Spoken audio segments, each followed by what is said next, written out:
तुम जानते हो, देवी संज्ञा मेरा ताप सहन ना कर पाने के कारण मुझसे रूठकर मुझसे दूर चली गई थी। उन्हें प्रसन्न करने के लिए ही तो मैंने सूर्य लोक में विशेष फूलों की उत्पत्ति की थी। अब हर दिन मेरे प्रेम के प्रतीक के रूप में देवी संज्ञा के लिए एक पुष्प खिलता है, इसलिए उस पर उन्हीं का अधिकार है।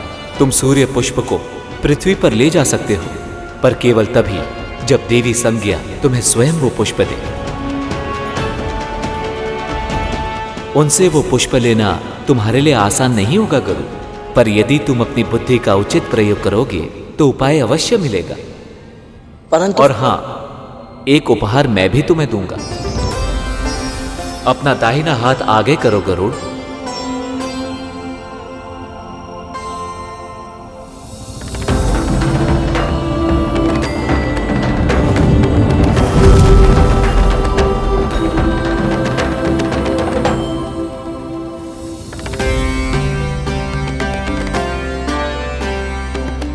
ये बहुत ही विशेष शहद है गरुड़, इसे खा लो। भूख तो मिटेगी ही, बुद्धि भी चलेगी। और हां, इस पात्र को सदैव अपने साथ रखना। यह अक्षय पात्र है, इसके भीतर का शहद कभी घटेगा नहीं।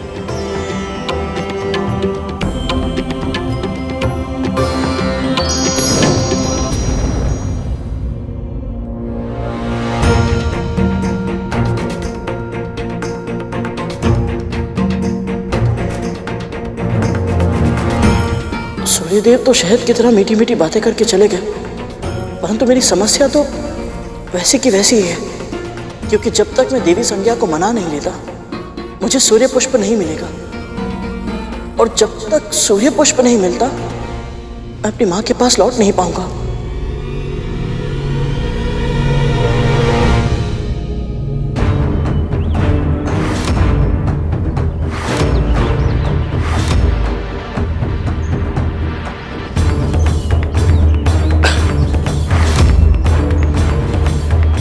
इन्हें क्या हुआ और ये दुर्गंध कैसी है?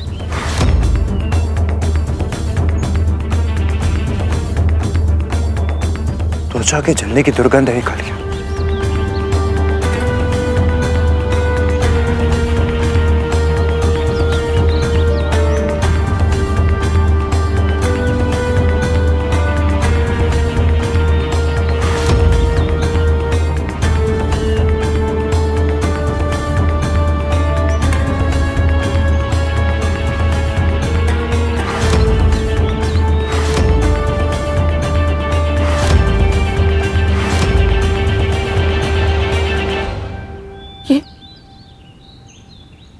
ये सब क्या हो गया? उठो, आंखें खोलो सब। ये सब कैसे हो गया? कद्रू दीदी को पता चलेगा तो?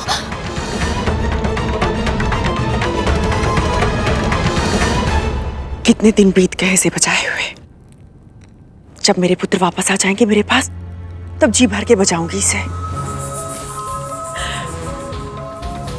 कितनी धूल मिट्टी जमा हो गई है इस पे।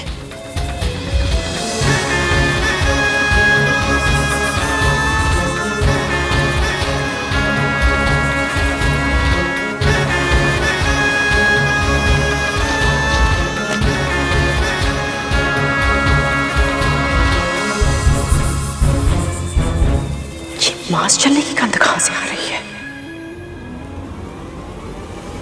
विंता, विंता,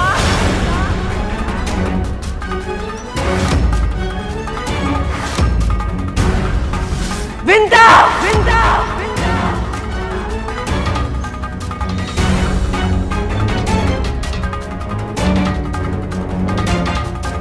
कोई उत्तर क्यों नहीं आ रहा है?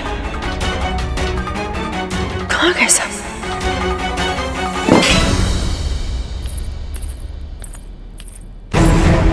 कहां गए साहब? कहां गए साहब?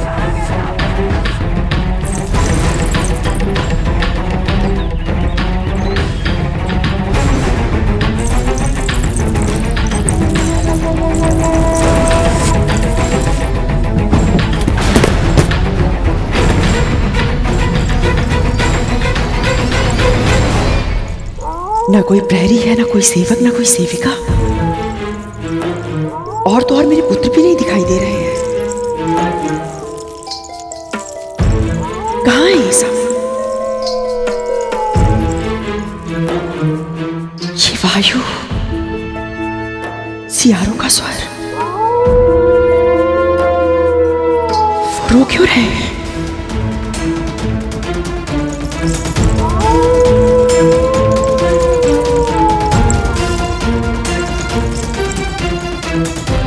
कहाँ मर गई थी तुम दोनों? और ये क्या हो रहा है? मेरे पुत्र इतने दिन बाद मेरे पास वापस आ रहे हैं और तुम दोनों अपशगुन फैला रही हो।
दीदी, माँ, माँ, माँ क्या हुआ आपको? माँ, माँ, माँ, माँ उठिए। माँ क्या हुआ आपको? माँ,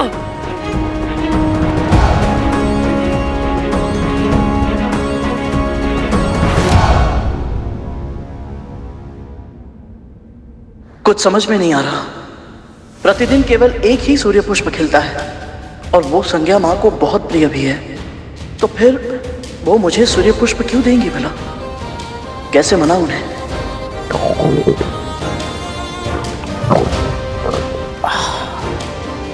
ये भूख इतनी तीव्र लग रही है कि बिना कुछ खाए मस्तिष्क कार्य ही नहीं करेगा। पर खाऊं किसे? नहीं, सूर्यलोक में मांसाहार उचित नहीं होगा। पर खाऊं तो क्या खाऊं? यह बहुत ही विशेष शहद है गरुड़, इसे खा लो। भूख तो मिटेगी ही, बुद्धि भी चलेगी।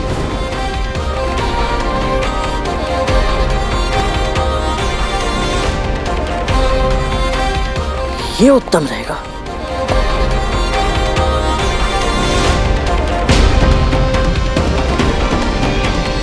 कितना अद्भुत है ये सूर्यदेव का उपहार। नन्हे खरगोश, ये लो गाजर खा लो। लो ना, खा लो।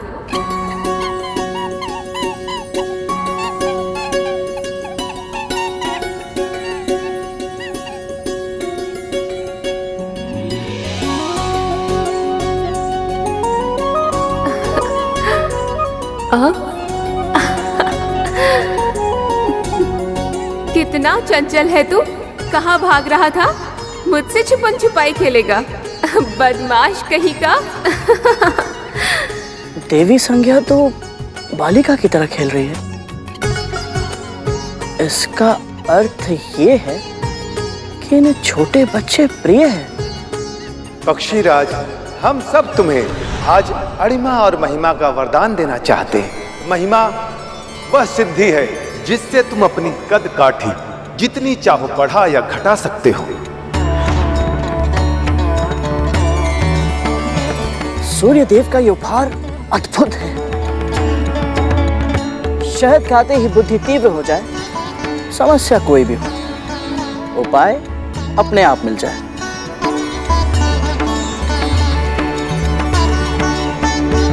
माता संज्ञा से सूर्य पुष्प लेने के लिए मुझे उनके समक्ष बाल रूप में जाना चाहिए।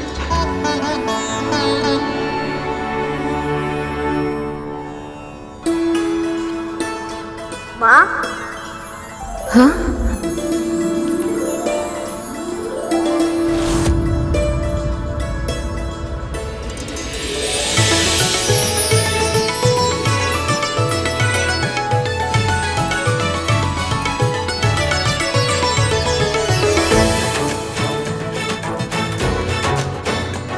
किसने पुकारा मुझे? माँ, हाँ?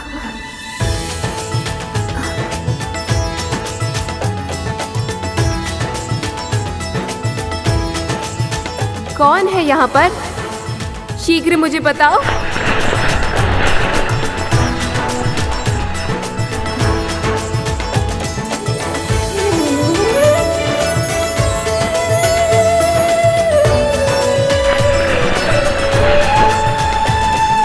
ये तो कोई छोटा पक्षी है।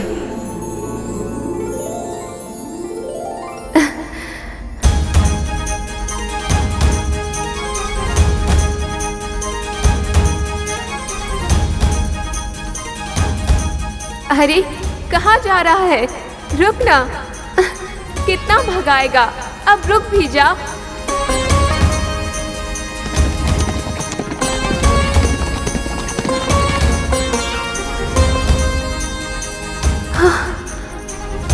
कहाँ लुप्त हो गया? अभी तो यही था। हाँ।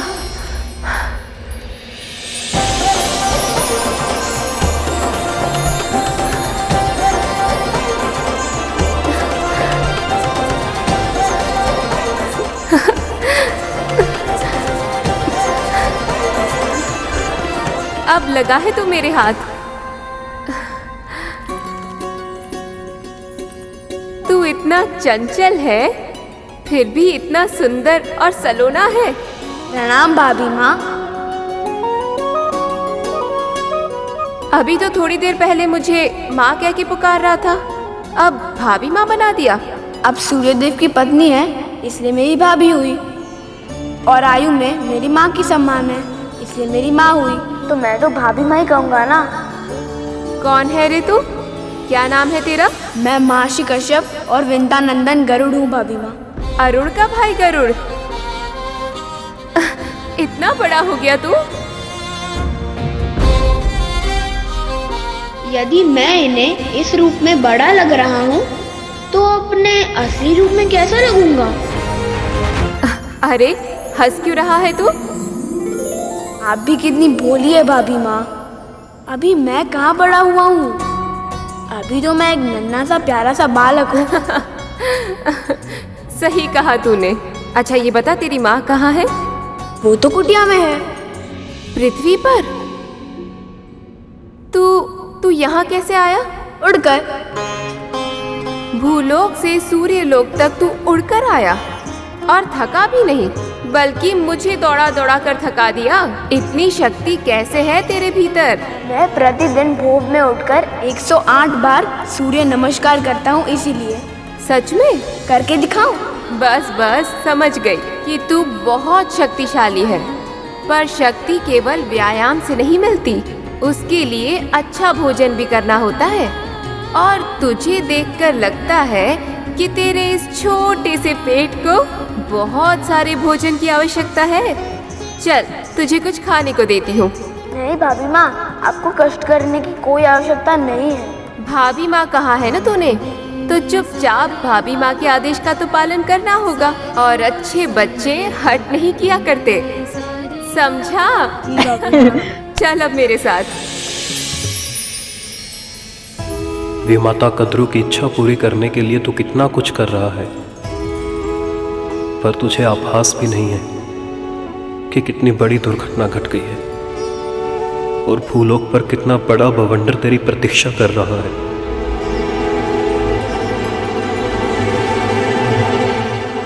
माँ, दीदी, माँ, माँ आंखें खोलिए। माँ, माँ, माँ आंखें खोलिए। माँ, माँ आंखें खोलिए। क्या हुआ माँ आपको?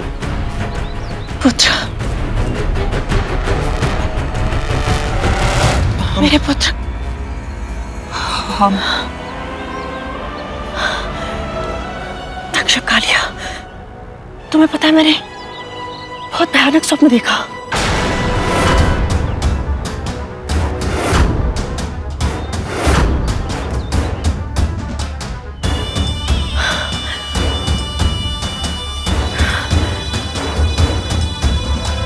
कुछ चल रहा है क्या?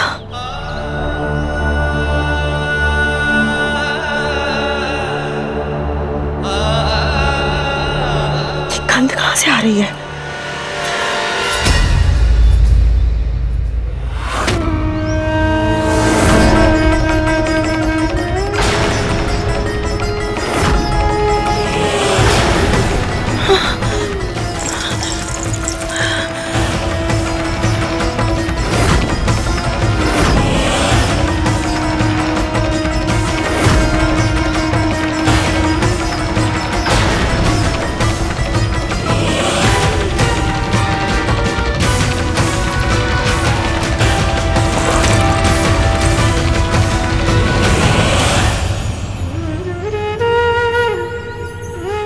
विष्णुलोक की यात्रा के समय सूर्यदेव और गरुण की भेंटावशी हुई थी, किंतु उसने सूर्यलोक में प्रवेश नहीं किया था। किंतु अब तुम्हारे आदेश के कारण उसे सूर्यलोक के भीतर प्रवेश करना होगा, और तब होगा उसे सूर्य के असहनीय तेज और विकराल ताप का अनुभव। उसके पंख जल जाएंगे, मृत्यु नहीं भी हुई तो भी तड़प तड़प कर वो पृथ्वी पर गिर जाएगा।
मदस,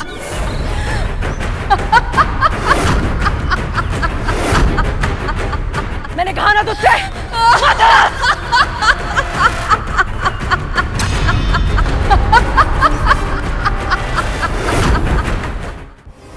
मैंने कहा ना, मदस! चुप हो जा, मैं तुझे चेतावनी देती हूँ, मदस!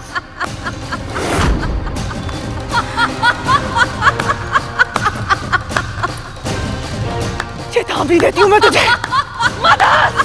चुप! क्यों? मेरे हंसने से आपको रोना आ रहा है, महारानी?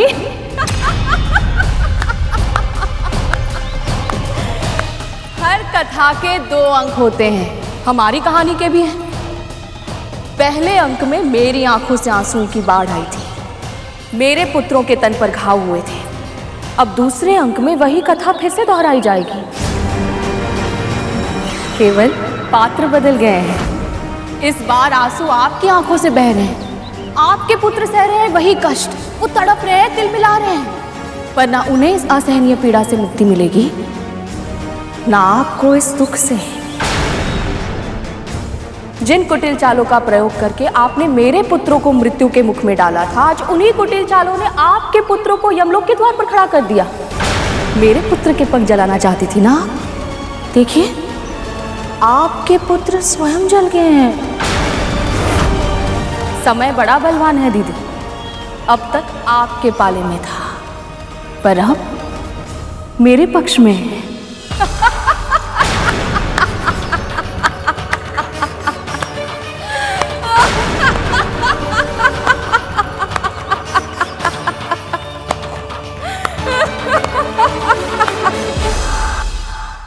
ये देखो कैसे हंस रही है मुझे देखकर, हंस रही है मुझ पे।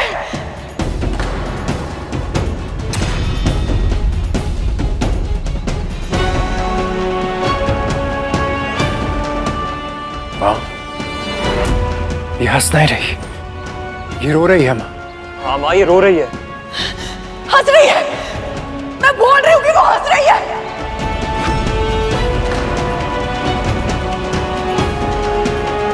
माँ ये क्या कर रही हैं आप? संभालिए अपने आप को।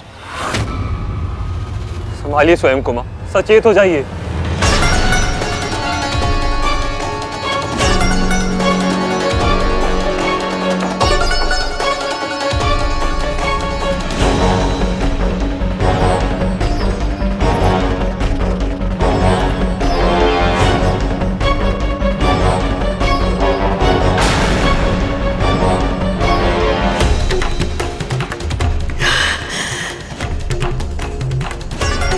मेरे पुत्रों के प्राण लगभग जा चुके हैं।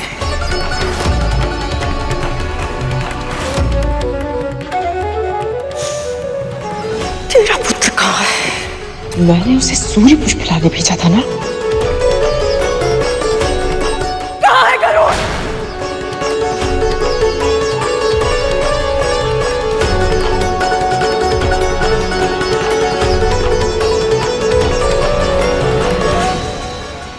बस थोड़ा सा और। नहीं भाभी माँ, अब टनिक भी और खाया तो मेरा पेट फट जाएगा। अच्छा अच्छा, बस अब और नहीं खिलाऊंगी। पर मैं क्या करूं, मुझे तुम्हें प्रेम करने का मन जो कर रहा है। संसार की सारी माएँ अपना प्रेम भोजन के माध्यम से ही क्यों दिखाती है? अगर बच्चों को प्रसन्न करना है तो और भी तो कितनी तरह से किया जा सकता है। अच्छा जी, तनिक मैं भी तो जानूं, मैं तुझे कैसे प्रसन्न कर सकती हूँ? आप मुझे वो दे सकती हैं जिसकी इच्छा से मैं यहाँ तक आया हूँ। अच्छा जी, इस छोटे से बालक की क्या इच्छा है? सूर्य पुष्प। सूर्य पुष्प? वो तुझे क्यों चाहिए भला? असल में मुझे अपने लिए नहीं चाहिए, महारानी कद्रू के लिए चाहिए। महारानी कद्रू? वो तेरी विमाता है ना, तो फिर उन्हें ऐसे क्यों संबोधित कर रहा है? बड़ी माँ? बड़ी माँ नहीं, महारानी। क्योंकि उन्हें मेरा माँ कहना अच्छा नहीं लगता। कैसी विचित्र स्त्री है वो। तुझ जैसे प्यारे बालक के मुंह से माँ सुनना कि सभागन को अच्छा नहीं लगेगा? भाभी माँ, अब उनके बारे में ऐसे कठोर वचन मत कहिए ना। वो मुझे अपना पुत्र नहीं मानती तो क्या हुआ, पर मेरे लिए तो वो विमाता है ना। और किसी भी अपनी माँ के लिए मुझे ऐसे कठोर वचन बहुत बुरे लगते हैं। कितने अच्छे संस्कार दिए हैं तुझे तेरी माँ ने। आजकल तो लोग एक दूसरे की निंदा और बुराई करना चाहते हैं, पर तुझे कठोर वचन कहना तो दूर, सुनना भी पसंद नहीं है।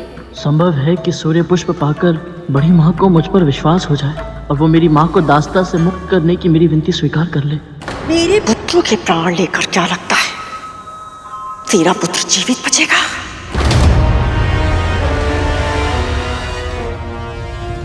वो चाहे अंतरिक्ष में हो या पाताल में हो,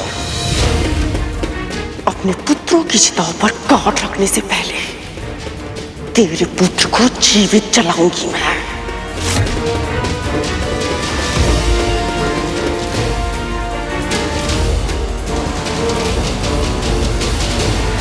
मैं नहीं जानती गरुड़ कहाँ है, पर इतना अवश्य जानती हूँ कि ये सब उसने नहीं किया है। वो अपने भाइयों को कष्ट तक नहीं पहुंचा सकता, फिर उनके प्राण लेने का षड्यंत्र तो कल्पना से भी परे है। बार बार उस गरुड़ को हमारा भाई मत बोलिए। हम संबंधी नहीं स्वामी, और इसी चिढ़ का परिणाम है ये। कहाँ है तू गरुड़? और यदि सूर्य पुष्प लेना है तो जाओ, वहां जाके तोड़ लो। मैं सफल हो जाऊं, इसका आशीर्वाद माँ और भाभी दोनों को देना होगा। केवल इस कार्य में नहीं, तू अपने हर लक्ष्य में सफल हो गरुड़। मेरा आशीर्वाद सदैव तुम्हारे साथ रहेगा। यदि मेरे भाइयों को मरणासन अवस्था में उसने नहीं पहुंचाया तो और किसने पहुंचाया दासी मां?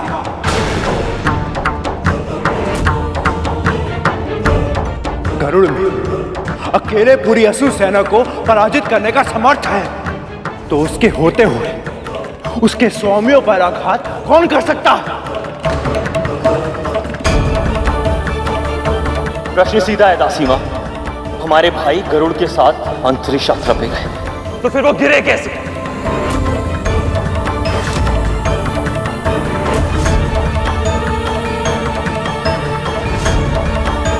उत्तर दीजिए दासी मां, मुंह खोलिए। ये ऐसे नहीं बोलेगी।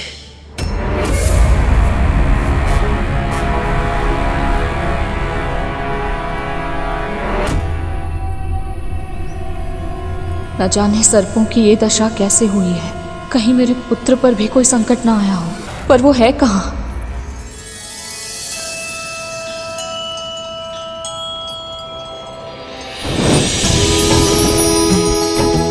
वो यही है सूर्य पुष्प, जिसके लिए मैंने इतनी परीक्षाएं दी। अब बस ये पुष्प देखकर बड़ी माँ प्रसन्न हो जाए तो ये सारी मेहनत सफल हो जाएगी।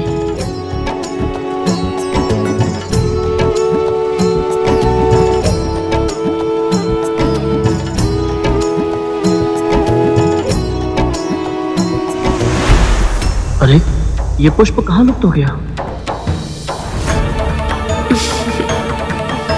इसे लेना इतना सरल नहीं है।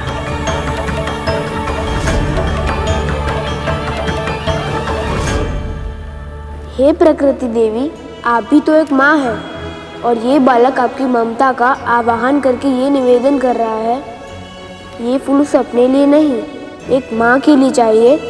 कृपया मेरी प्रार्थना स्वीकार कीजिए, बस एक फूल दे दीजिए।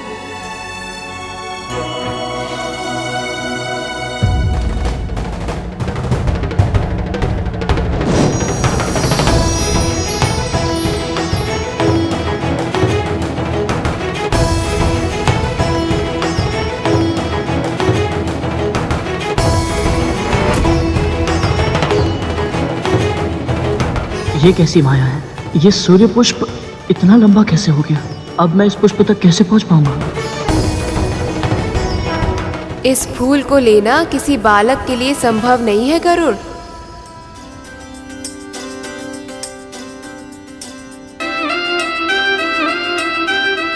पक्षीराज, हम सब तुम्हें आज अणिमा और महिमा का वरदान देना चाहते हैं। महिमा वह सिद्धि है जिससे तुम अपनी कद काठी जितनी चाहो बढ़ा या घटा सकते हो। माता, एक बालक के लिए अवश्य ही संभव नहीं, किंतु बाल के ऋषियों के आशीर्वाद से मैं अपने कद को बढ़ा भी सकता हूँ, घटा भी सकता हूँ, और ये सूर्य पुष्प प्राप्त भी कर सकता हूँ।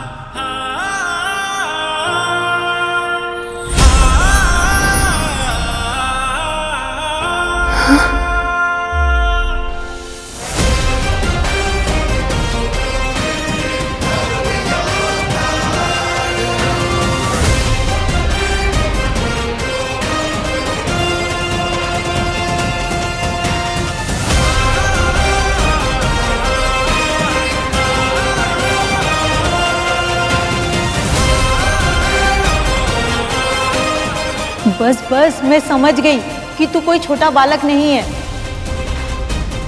पर मैं तुझे उसी रूप में देखना चाहती हूँ जिस रूप में मैंने तुझे पहली बार देखा था, नन्हे से प्यारे से बालक के रूप में।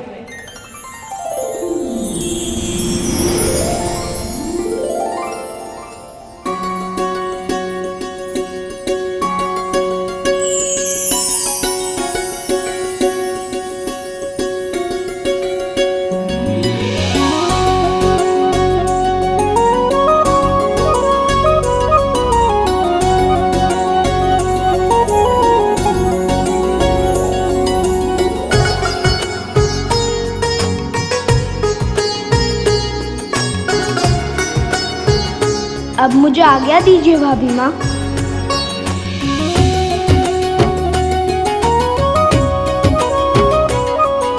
इतनी आसानी से सूर्य पुष्प लेकर तुम नहीं जा सकते हो गरुड़।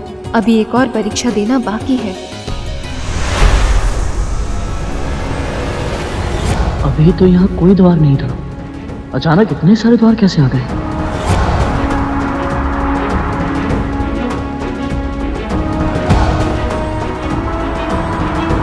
मुझे शीघ्र यहाँ से निकलना होगा, अन्यथा बड़ी माँ क्रोधित हो जाएंगी।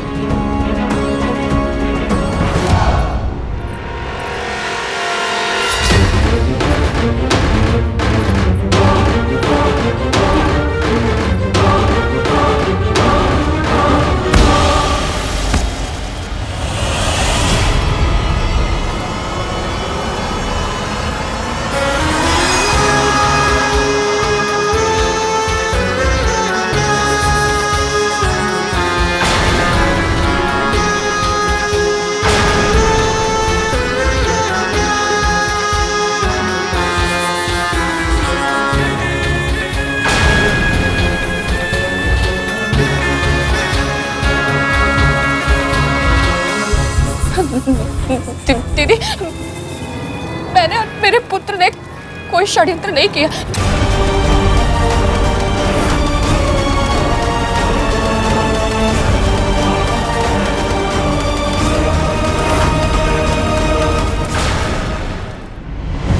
भाभी माँ, ये क्या हुआ? एक के स्थान पर 7 द्वार देखकर चौंक गया? सूर्य लोक का यही नियम है गरुड़। वापस जाने के लिए तुम्हें इनमें से सही द्वार चुनना होगा, नहीं तो तुम किसी और ही लोक में भटक जाओगे।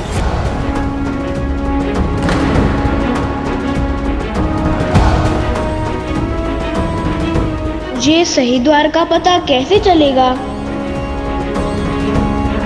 देह की सीमा होती है गरुड़, पर मन की कोई सीमा नहीं होती। देह की गति से कहीं तीव्र भागता है हमारा मन।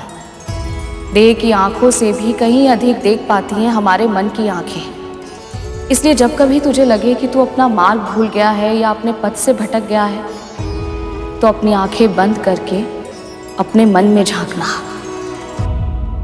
तेरा मन तुझे अवश्य ही सही मार्ग दिखाएगा।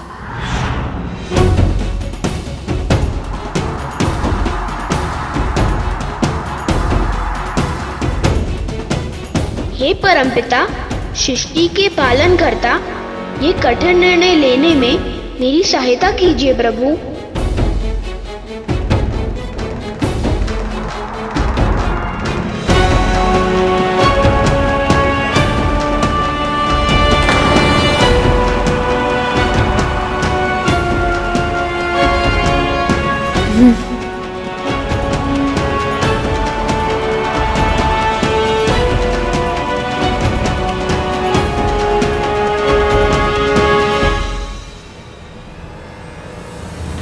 हे प्रभु, मैंने सही द्वार का चुनाव तो किया है ना?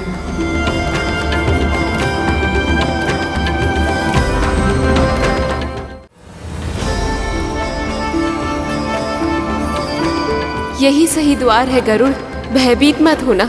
ये भय के नहीं, दुख के आंसू है भाभी माँ। मैं द्वार को पार कर तो लूंगा और इस सूर्य पुष्प लेकर धरती पे भी लौट जाऊंगा, पर मेरा बचपन यही छूट जाएगा माँ। मेरे जन्म के बाद कुछ स्थितियाँ ऐसी आई कि मैं अपनी माँ और भाई के साथ सुखी जीवन बिता ही नहीं पाया, पर आज यहाँ आकर कुछ ही देर में मैंने अपना पूरा जीवन ही जी लिया माँ। आप सबकी बहुत स्मृति आएंगी मुझे माँ।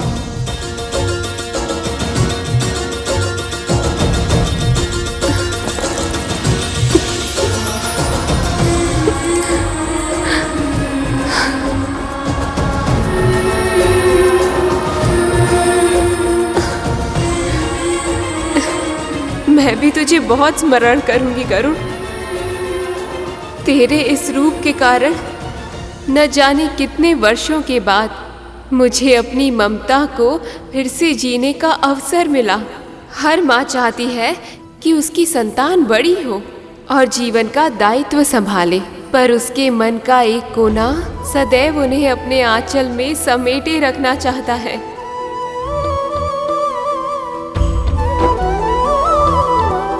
तेरे कारण वो आनंद फिर से पाया है मैंने।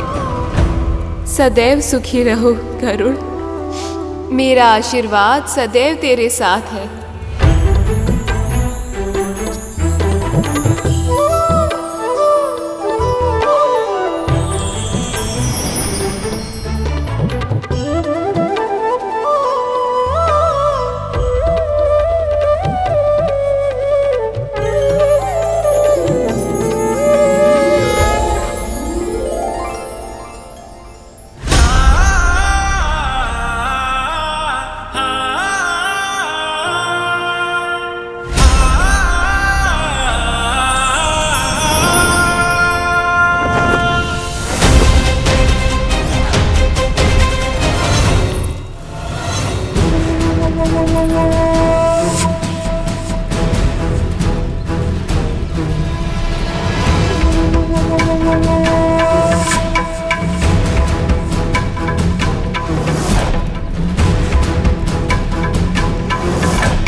नागवर्ष में एक बार अपनी केचुल उतारते हैं।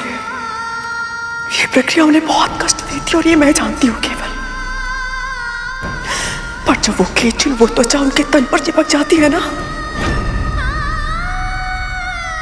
तो पीड़ा बहुत आसानी होती है। तब वो अभागा प्राणी केवल और केवल मृत्यु की कामना करता है। मृत्यु आती भी है उसे, किंतु धीरे धीरे धीरे वो तड़प, वो जलन जो आज मेरे पुत्र अनुभव कर रहे हैं, तेरे पुत्र ने दिए उन्हें। उनके तन पे जो भी घाव लगे हुए हैं ना, उसको उत्तरदायी तेरा पुत्र है।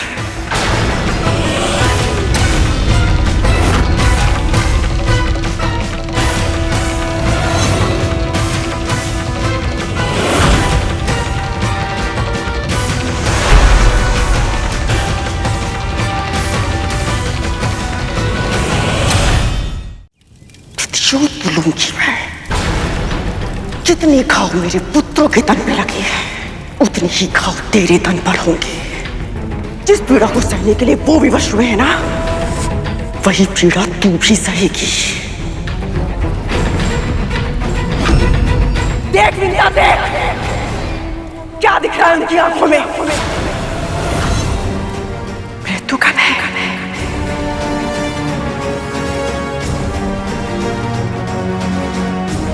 वही भय मैं तेरी आंखों में देखना चाहती हूँ। इस महल से जो आज मांस की दुर्गंध आ रही है ना, वही आज तेरे तन से आएगी। जितना मेरे पुत्र तड़पे हैं, उतना ही तू तड़पेगी आज।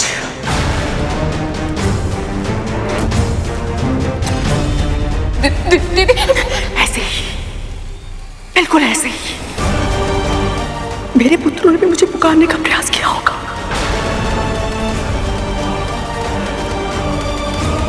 किंतु उनके मुख से तो स्वर भी नहीं निकला होगा। तेरे मुख से स्वर निकलेगा। तू पुकारेगी, तू चिल्लाएगी, जलन की पीड़ा से चिल्लाएगी तू। तेरी चित्कार पूरे ब्रह्मांड में गूंजेगी, किंतु किसी में इतना सामर्थ्य नहीं होगा कि तुझे मेरे प्रकोप से बचा सके।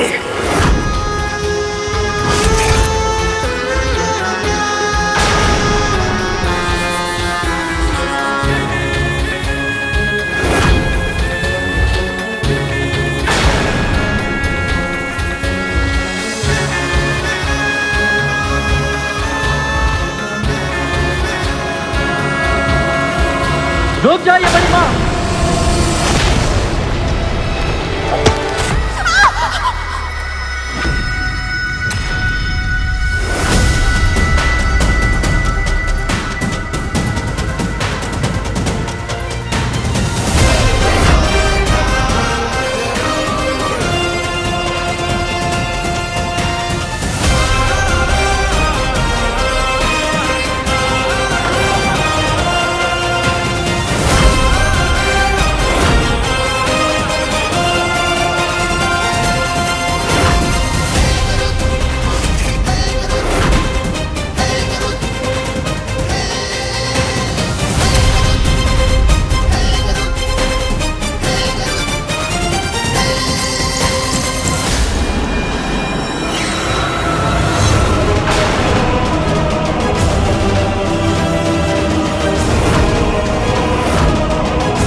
करना चाहता है मुझ पे? कर वार, ले ले मेरे प्राण, ले ले मेरे प्राण। मेरी बची हुई संतानों का भी अंत कर दे, ले ले सबके प्राण, जीवन समाप्त कर देना सबका, किसी को भी और तुमरा तो बिल्कुल मत छोड़ना।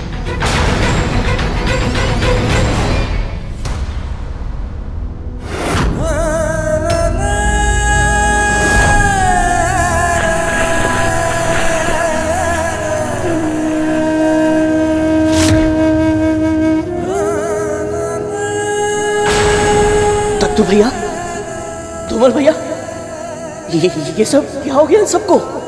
ये ऐसी अवस्था में? वाह, माँ और पुत्र नाट्य कला में कितने पारंगत हो। अब तू यही कहेगा ना कि तुझे कुछ नहीं पता? हाँ महारानी। मेरे पुत्र तेरे साथ केवल भ्रमण करने गए थे। उनके शरीर पर इतने घाव कैसे लगे, वो जल कैसे गए, तुझसे बिछुड़ कैसे गए?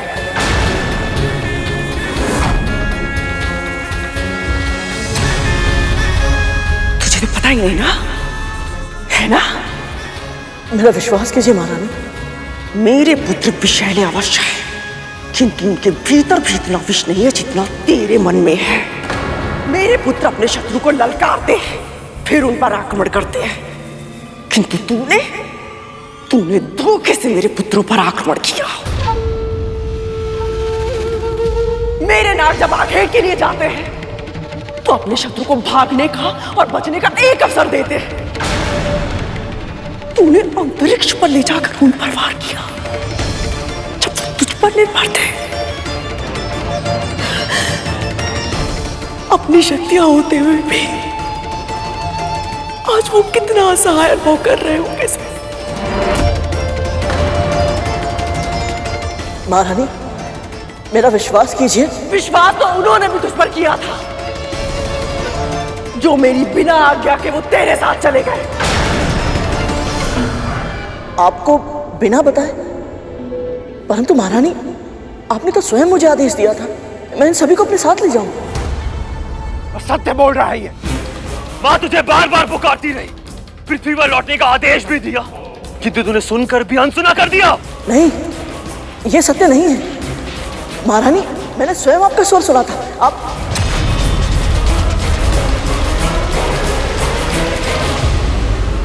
जब दास आकाश में उड़ सकता हो तो भूमि पे भ्रमण करने की क्या आवश्यकता? हाँ तख्तू भैया, ये तो बिल्कुल तक्षक भैया का स्वर है। ज्यादा चाटुकारिता मत कर। वाह धूमल भैया, ये तो बिल्कुल कालिया भैया जैसा स्वर है। तख्तू और धूमल भैया। गरुड़, तू गया नहीं अभी तक? महारानी, आपके पुत्र मेरे साथ जाना चाहते थे। वो जो चाहते हैं वैसा ही कर। ये सब तो क्या कह रहा है? कद्रू दीदी कभी नहीं चाहती थी कि नाग अंतरिक्ष में जाए, तो ये कैसे आदेश दे सकती हैं? माँ,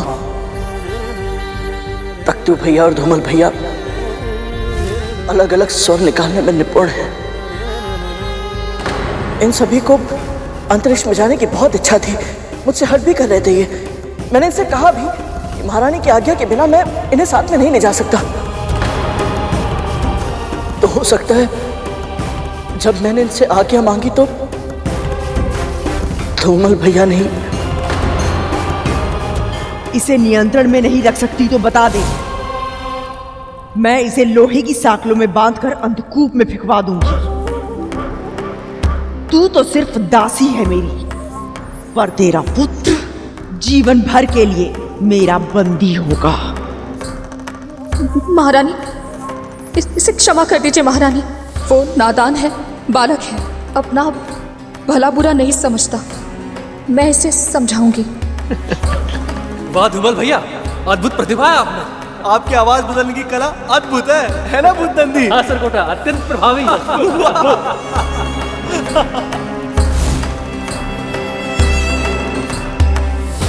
मानता हूं इन्होंने तुझे भ्रमित किया, किंतु मां ने तुझे बार बार पुकारा, तू वापस क्यों नहीं लौटा? मैंने भी तो इतनी बार पुकारा तुझे, लौट कर धरती पर क्यों नहीं आया तू?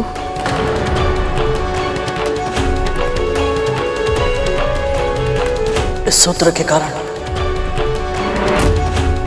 मन से, वचन से और कर्म से मेरी विमाता महारानी कद्री और उनके 1 सहस्त्र पुत्रों की दास्तां स्वीकार करता हूं।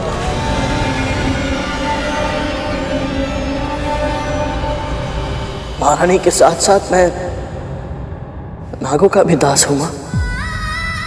उनके आदेशों की अवहेलना नहीं कर पाया मैं, और चाह कर भी आपके पास लौट कर नहीं आ सका। देखो इसे, कैसे सारा दृष्टिकोण बदल रहा है। जानबूझकर ऐसी कथा सुना रहा है जिससे सारा दोष मुझ पर और मेरे पुत्रों पर आ जाए। जब मेरे पुत्र तड़प रहे थे, पृथ्वी पर नीचे गिर रहे थे, तब तो कहा था, हाँ? नाग तेरी पीठ पर बैठकर गए थे ना गरुड़, तो जब ये नीचे गिर रहे थे तुझे पता क्यों नहीं चला? हाँ, ये पहेली मेरे लिए भी कुछ ऐसी है मां, जिसका उत्तर मेरे पास नहीं है।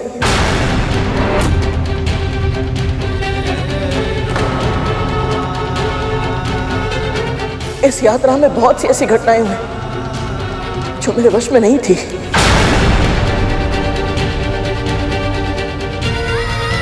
जब शनि ग्रह से हम बाहर निकल रहे थे, तब तक तो भैया और रूमल भैया और अन्य सभी ने शनिदेव के बारे में बहुत सारे दुर्वचन कहे। ना रंग है ना रूप है, कितना कुरूप है। मैं तो ये सोच रहा हूँ, ऐसे व्यक्ति को इतनी रूपवती पत्नी मिल कैसे गई?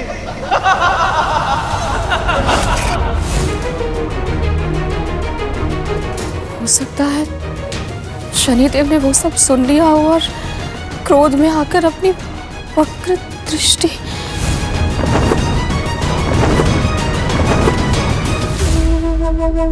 ये कैसे हो सकता है?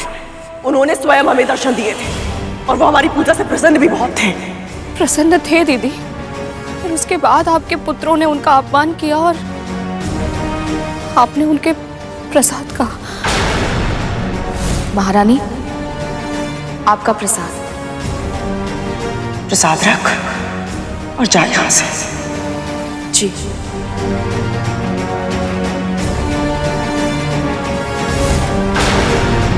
तब तो यह अवश्य ही शनिदेव की वक्र दृष्टि का प्रभाव है। विनाश काले विपरीत बुद्धि।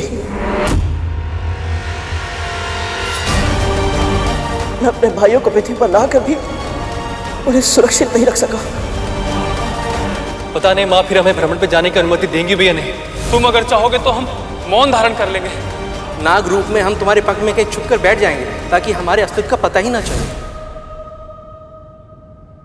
हे ईश्वर, यदि इन सब की हट के आगे मैंने हार नहीं मानी होती तो इस समय परंतु महारानी, मेरा विश्वास कीजिए, मैं सत्य कह रहा हूं। मुझे तो लगा था कि ये सभी अपने वचनों के कारण मौन है, शांत और सिर होकर छिपे हुए। मुझे आभास तक नहीं था कि ये मेरे साथ नहीं है। कैसे विश्वास करूं मैं? हाँ, कैसे?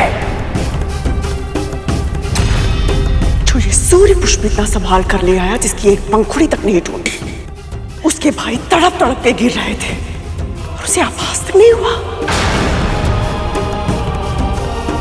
क्यों मानूं मैं तेरी बात? क्यों?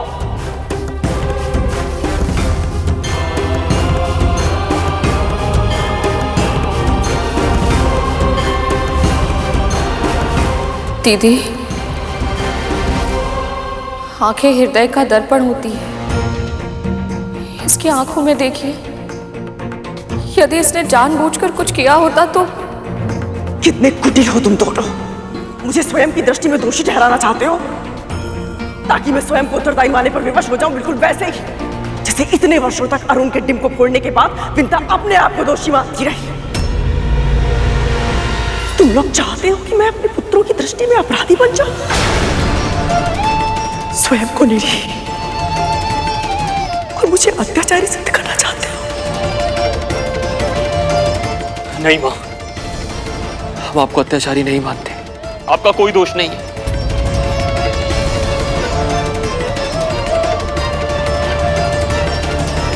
आपने हर पल, हर क्षण हमारा भला ही चाहा।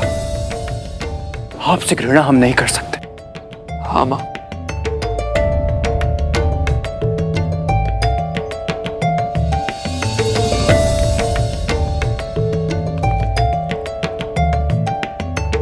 क्षमा कर देना मेरे पुत्रों, मुझे मैं सदा से जानती थी कि ये गरुड़ मेरे पुत्रों के लिए संकट बन जाएगा। मैं फिर भी उसे नियंत्रित नहीं कर पाई और मैं तुम्हारे भाइयों को सुरक्षित कर पाई।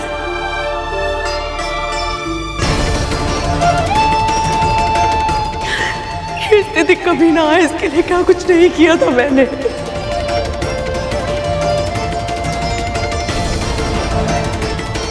इन अभागों के साथ ऐसा कुछ हो जाएगा इसकी तो कल्पना भी नहीं की थी मैंने।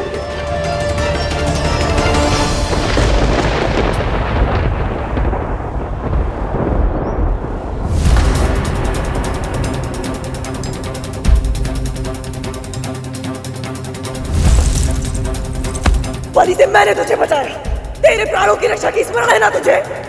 तूने मेरे पुत्रों को क्यों नहीं बचाया? क्यों नहीं की उनकी रक्षा? क्यों करो? क्यों? महारानी, मुझे क्षमा कर दीजिए। मुझे जो दंड देना है दे दीजिए, मैं और तक नहीं करूंगा। परंतु इस समय हमें इन सबके प्राण बचाने के बारे में सोचना चाहिए। कोई तो उपचार अवश्य होगा। माँ, आप तो बहुत कुछ जानती हैं। इन वन में ऐसी कोई जड़ी बूटी नहीं है जिनके बारे में आपको ज्ञान ना हो।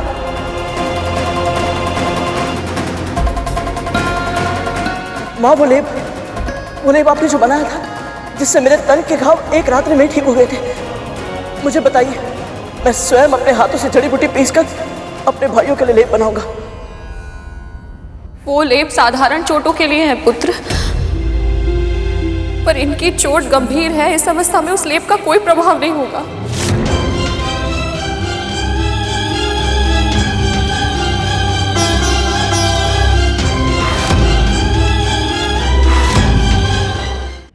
ऐसा नहीं हो सकता माँ। ये भाई है मेरे, मैं इन्हें ऐसे तड़पते हुए नहीं देख सकता। कोई तो उपचार अवश्य होगा। यदि आप दोनों नहीं जानते तो कोई तो जानता होगा। माँ, यदि आवश्यकता पड़ी तो मैं फिर से वैकुंठ जाऊंगा, परंतु अपने भाइयों के प्राणों की रक्षा मैं अवश्य करूंगा। नाटक बंद कर अपना, नाटक बंद कर अपना, नाटक बंद कर अपना। पहले मेरे पुत्रों के साथ षड्यंत्र किया, अब उन्हें बचाने का स्वांग रच रहा है तू। तुम दोनों मां पुत्र इतने धूर्त हो सकते हो, कभी सोचा भी नहीं था मैंने। तेरा एक पुत्र अति विकसित उत्पन्न हुआ था, कैसा अनुभव किया था तूने? हाँ, यहाँ मेरे इतने सारे पुत्र जीवन और मृत्यु के बीच में लड़ रहे हैं।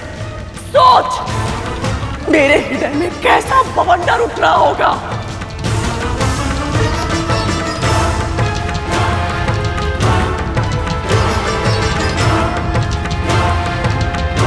और कितनी दुखद बात है कि ऐसी घनघोर पीड़ा में भी मेरा साथ देने के लिए कोई नहीं है। जब अरुण कटी फूटा था ना, तेरी पीड़ा के आभास ने हमारे स्वामी की तपस्या भंग कर दी थी और वो तेरे पास चले आए थे। किंतु आज जब मेरे पुत्र यमराज के मृत्यु पाश में फंसे हुए हैं, तब वो निराशक थे।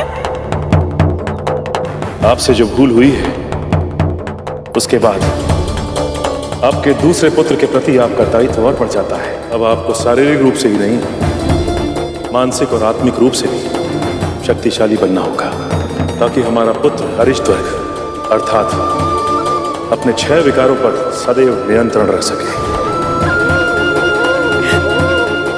जब एक पिता ही अपने पुत्र के साथ पक्षपात कर सकते हैं, तो मैं क्या करूं?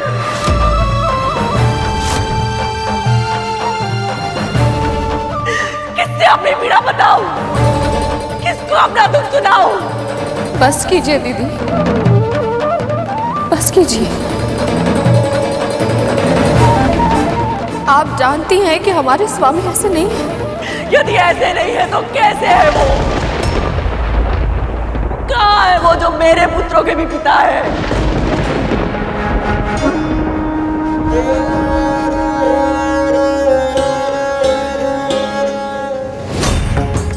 अपने परिवार की रक्षा करना, अपने पुत्रों का ध्यान देना, ये उनका भी उत्तरदायित्व है ना। तो फिर वो सर्वज्ञाता महर्षि कश्यप कहाँ है? कहाँ है वो?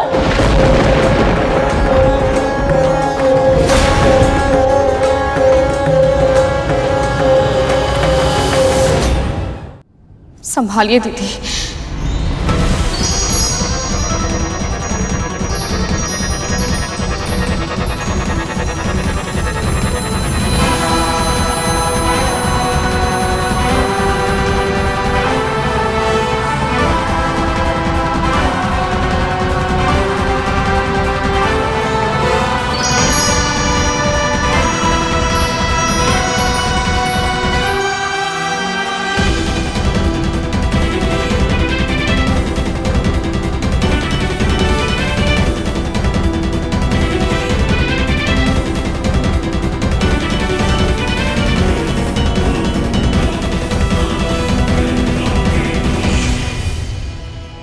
प्रणाम पिताजी।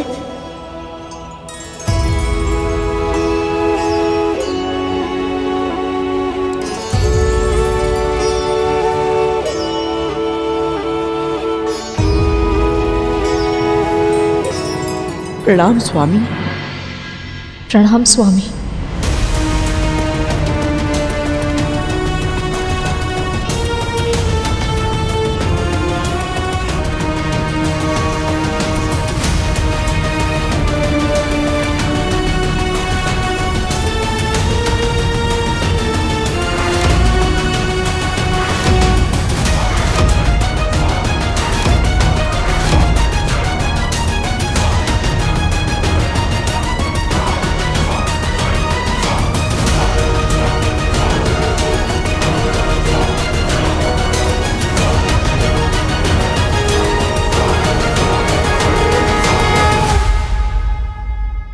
ये सब तो अर्धमृत अवस्था में है।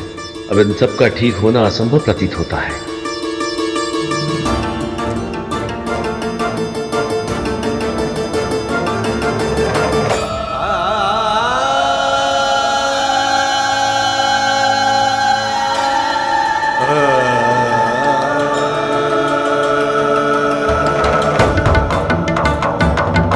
हम अपने जन्म के उद्देश्य को क्यों भूल जाते हैं? हमने जन्म लिया है परोपकार के लिए, संसार को कुछ देने के लिए। मृत्यु के बाद ये तन यहीं छूट जाता है। ये धन, संपदा, ऐश्वर्य, ये महत्वाकांक्षाएं सब यहीं धरी की धरी रह जाती है। यदि हमारे साथ कुछ जाता है तो केवल हमारा कर्म, और बुरे कर्मों का फल हमें इसी धरती पर, इसी जन्म में मिल जाता है।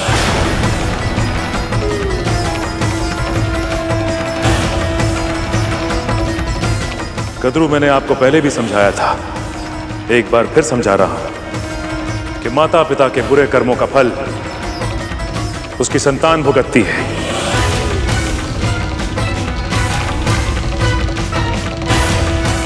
और इस समय जो हमारी संतान ये भीषण कष्ट भोग रही है, ये भी आपके बुरे कर्मों का फल है।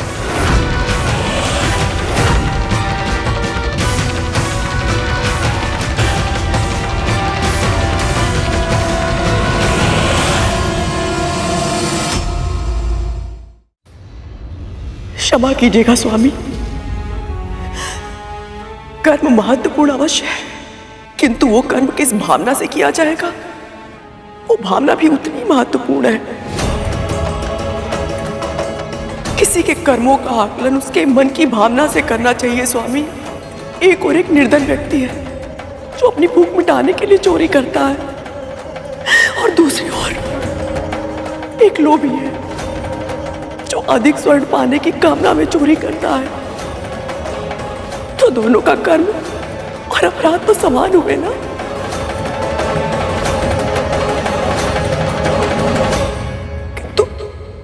एक समान नहीं होता है। मैं जानती हूँ आपकी दृष्टि में मैंने बहुत बुरे कर्म किए हैं। अपनी बहन को भ्रमित करके उसके पहले पुत्र के जन्म के समय मैंने बाधा उत्पन्न की। अपनी बहन को दासी बना लिया मैंने। अपनी बहन कद्रू की दास स्वीकार करती हूँ। उसके दूसरे पुत्र को दास बनने के लिए विवश किया मैंने। मेरी विमाता महारानी कद्रू और उनके 1 सहस्त्र पुत्रों की दासता स्वीकार करता हूँ। किंतु ये कर्म करते समय मेरी भावना अत्याचार करने की नहीं थी। मैं केवल अपने पुत्र को सुरक्षित करना चाहती थी।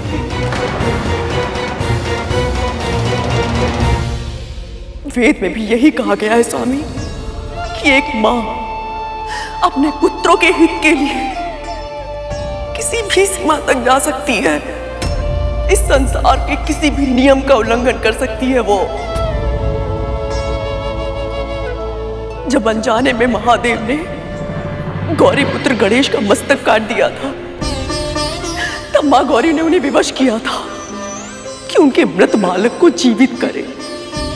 प्रभु शिव ने हाथी का मस्तक काटकर गणेश के धड़ पर लगा दिया था। मां तो वो शक्ति है स्वामी जो महादेव शिव को भी अपना निर्णय बदलने के लिए विवश कर सकती है।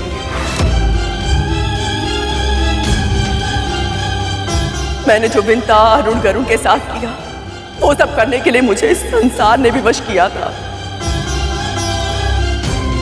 ये संपूर्ण संसार मेरे पुत्रों के साथ भेदभाव कर रहा था तो क्या करती मैं? हाथों पर हाथ रखकर मौन रहते, अपनी आंखों से अपने पुत्रों पर अत्याचार होते हुए देखती रहती। नहीं स्वामी, मैं इतनी महान नहीं हूं मैं इतनी महान। आज मैं इस संसार से एक प्रश्न पूछना चाहती हूँ स्वामी। यदि मेरे जप तप व्रत में कोई कमी नहीं थी तो महर्षि दुर्वासा ने वो पारिजात माला विंता के हाथों में क्यों दी? इसे जो धारण करेगा उसे ऐसी प्रतापी संतान प्राप्त होगी जिसके नाम और यश की कीर्ति समस्त ब्रह्मांड में फैलेगी।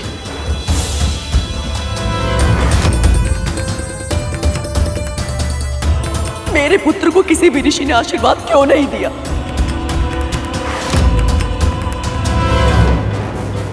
जबकि वाल्कील्य ऋषियों ने विंता के पुत्र को आकाश के इंद्र से भी अधिक शक्तिशाली होने का वरदान दिया था।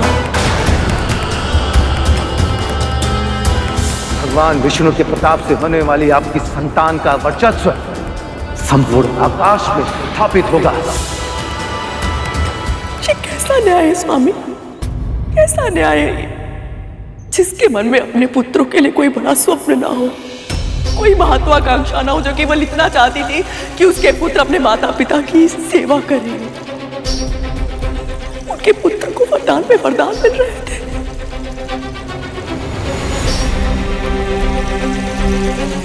और जो मां अपने पुत्रों के लिए स्वप्न देख रही थी कि उसके पुत्र सर्वशक्तिशाली हो, इस त्रिलोक पर शासन करे, संसार पर राज करे, उनके पुत्रों को एक भी आशीर्वाद नहीं। ऐसा पक्षपात क्यों स्वामी? क्यों?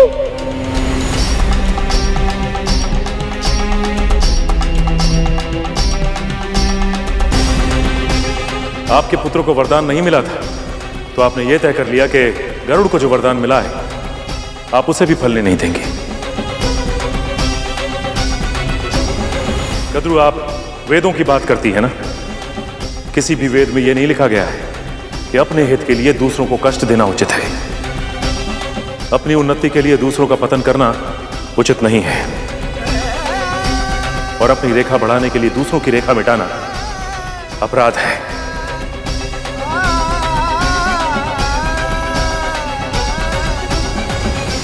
आप ये मानती है ना कद्रू कि आपने जो कुछ भी किया है अपनी संतान की भलाई और उनके भविष्य के लिए किया है, पर ये सारे कर्म करते समय आप ये भूल गई कि एक मां का सबसे महत्वपूर्ण धर्म होता है कि अपनी संतान में ऐसी क्षमता का विकास करे ताकि वो योग्य बन सके।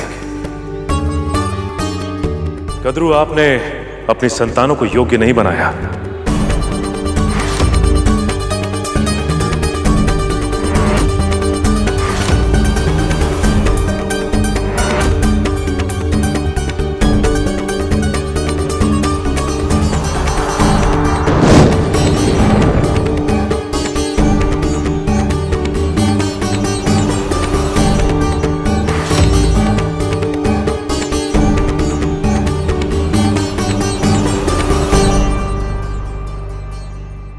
ये लीजिए, आप दोनों इस मिट्टी से एक एक दिया बनाइए।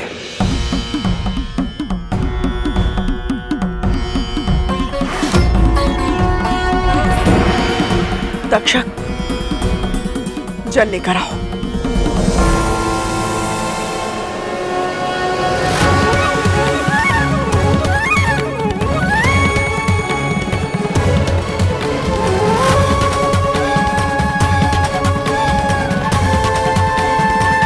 ओम विष्णवे नमः। ओम विष्णवे नमः। माताओं से दिए बनवाकर पिताजी क्या समझने का प्रयत्न कर रहे हैं?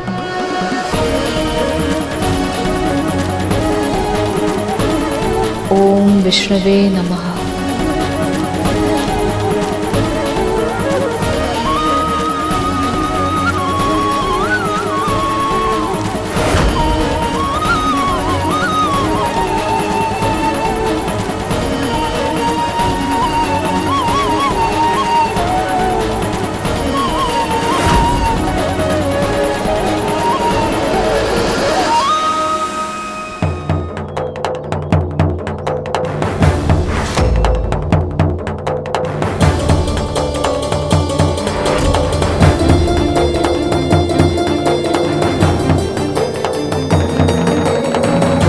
दिया बन गया स्वामी।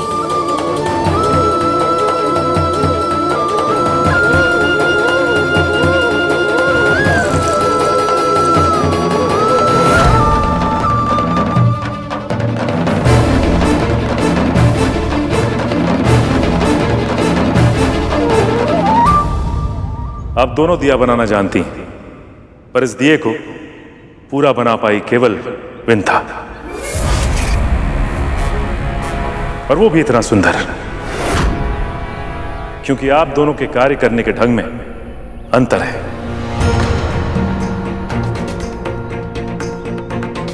विंता मन ही मन प्रभु विष्णु का नाम लेते हुए केवल दिए पे ध्यान लगा रही थी, पर आप कद्रू, आपका ध्यान अपनी मिट्टी से अधिक इस बात पर था कि विंता क्या कर रही है।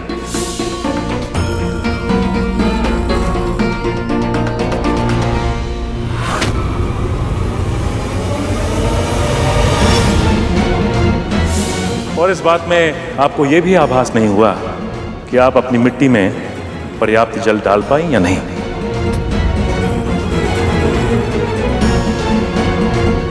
संतानों का पालन करना भी मिट्टी के दिए बनाने जैसा ही होता है। इसमें मिट्टी का ध्यान देना पड़ता है कि आपकी संतान की क्या कमियां हैं और क्या अच्छाइयां हैं, ताकि आप उनकी कमियों को ठीक कर पाएं और अच्छाई को उभार पाएं, जिससे आपकी संतान योग्य बने। किसी और की मिट्टी में अधिक जल डालकर उसका दिया नष्ट करने से आपका दिया अच्छा नहीं बनेगा। और जब तक आप इस अंतर को नहीं समझेंगी, आप और आपके पुत्र इसी तरह समस्याओं में उलझे रहेंगे।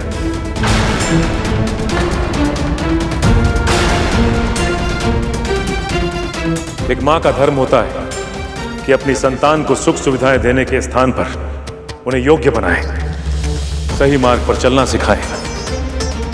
यदि आपकी संतानें योग्य है तो सब कुछ स्वयं प्राप्त कर लेंगी, और यदि संतान अयोग्य है तो माता पिता का संचय किया हुआ धन और सम्मान दोनों गंवा देते हैं।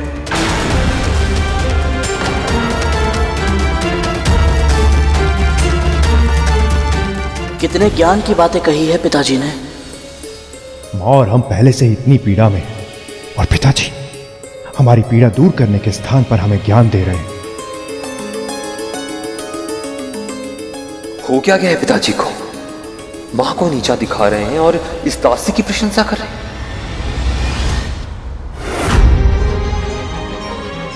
दासों और मेरे पुत्रों के सामने मेरा अपमान करने की आवश्यकता नहीं थी स्वामी को। और ये बिंदा, ये तो बहुत प्रसन्न होगी आज।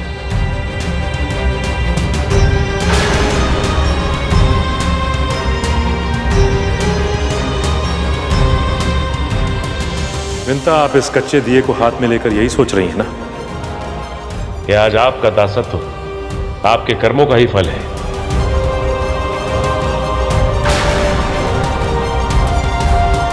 आप अपनी पहली संतान को देखने के लिए जितना व्याकुल थी, आज एक पल उसे दृष्टि भर देखने के लिए तरस गई। यही है प्रकृति का नियम।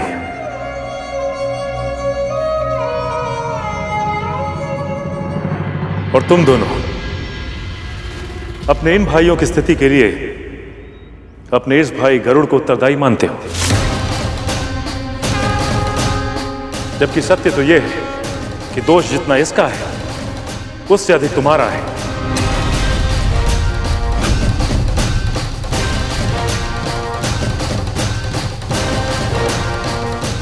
पिताजी, हम तो वहां थे ही नहीं। पिताजी, हमें तो पता ही नहीं था कि हमारे भाई अंतरिक्ष में जाने की योजना बना रहे हैं। यही दोष है तुम दोनों का। तुम अपने भाइयों के साथ शासक सा व्यवहार करते हो, उन्हें प्रताड़ित करते हो, उन्हें धमकाते हो। छोटे भाई होकर भी वो अपने मन की बात तुमसे नहीं कह सकते। बड़े भाई को एक मार्गदर्शक के रूप में होना चाहिए, जैसे कार्तिकेय गणेश के लिए। इतने शक्तिशाली और ज्ञानी होने के बाद भी वो अपने भाई गणेश को प्रोत्साहित करते हैं, उत्साहित करते हैं, ताकि गणेश अपने व्यक्तित्व का उचित विकास कर पाए। वो प्रतियोगिता भी करते हैं तो केवल इसलिए कि गणेश अपना उत्तम प्रदर्शन कर सके, किंतु तुम दोनों स्वयं अपने छोटे भाई के मार्ग पे कांटे बोते हो, ताकि उसे कष्ट हो और तुम तालियां बजाकर उसका उपहास कर सको।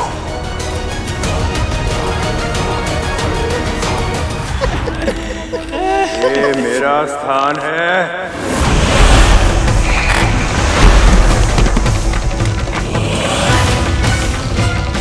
और गरुड़, तुम जानते हो तुम्हारा दोष क्या है?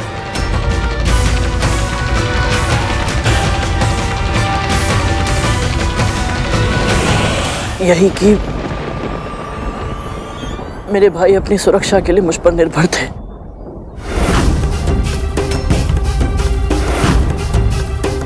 परंतु मैं उनकी सुरक्षा नहीं कर पाया। पर ऐसा हुआ क्यों?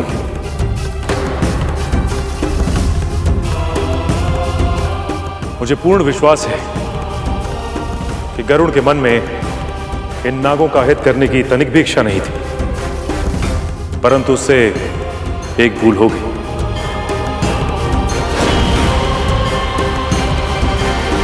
और वो ऐसी भूल है जो हम में से किसी से भी हो सकती है। क्या आप में से कोई बता सकता है कि वो भूल क्या है?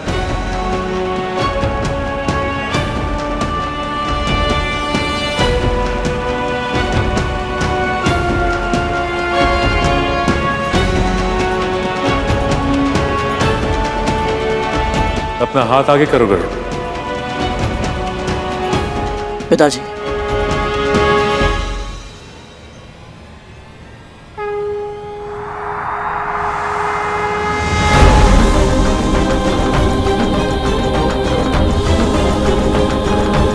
अपने हाथों में इन पात्र को रख के वहां से यहां चल के आओ गरुड़, पर ऐसे कि हाथों से अन्न का एक भी दाना भूमि पर ना गिरे।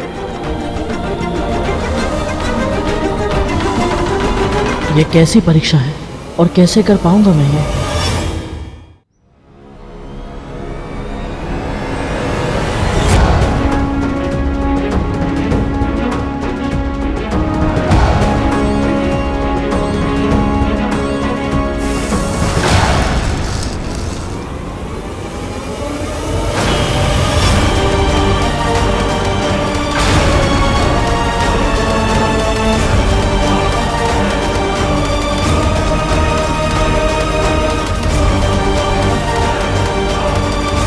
क्षमा कीजिए पिताजी, मैं एक साधारण कार्य भी नहीं कर पाया।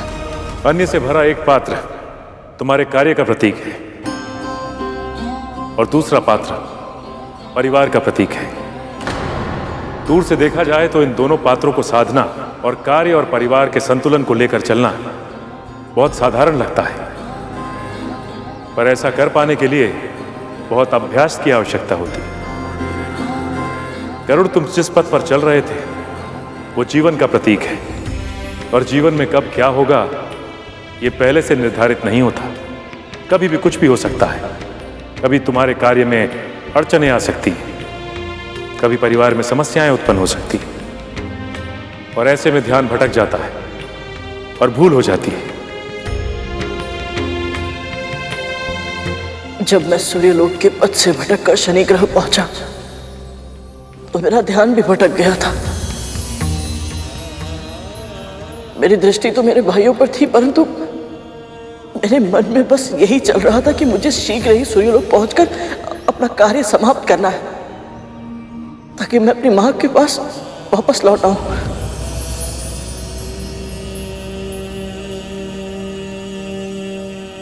इसीलिए जब मैं शनि ग्रह से निकला तो मेरा ध्यान इन सब से हट गया था और केवल सूर्य पुष्प पाने का ही प्रयास करता रहा।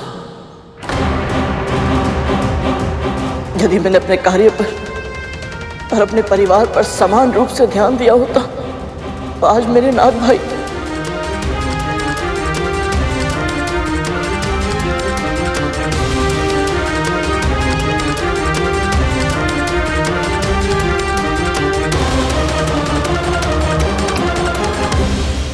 मुझे क्षमा कर दीजिए पिताजी, मैं अपना दायित्व निभाने में असफल रहा। अपने भाइयों की सुरक्षा नहीं कर पाया मैं।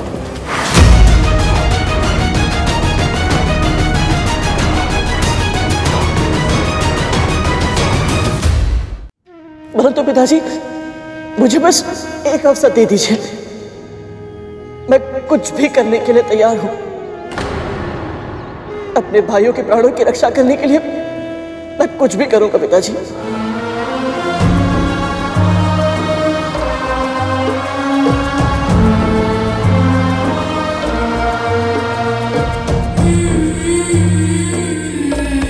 हमें अपनी भूल का आभास है स्वामी।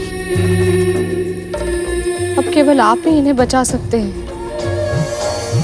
इनके जीवन की डोर टूटते हुए नहीं देख सकती मैं। आप बताइए स्वामी, हम इनकी रक्षा कैसे करें? मार्गदर्शन कीजिए स्वामी।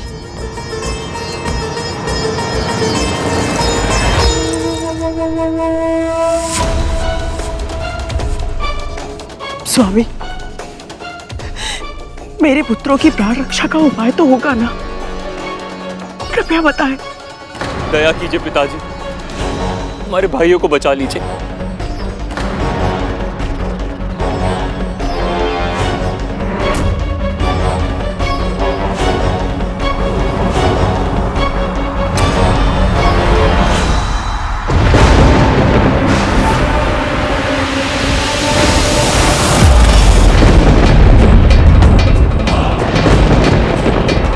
यमदूत यहाँ?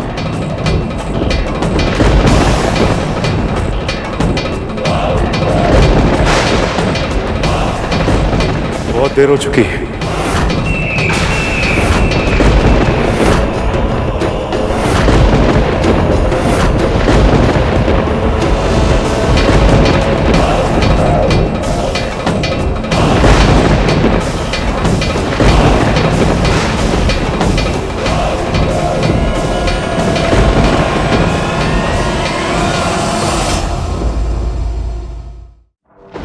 ऐसा ना कहे स्वामी, मैं सह नहीं पाऊंगी।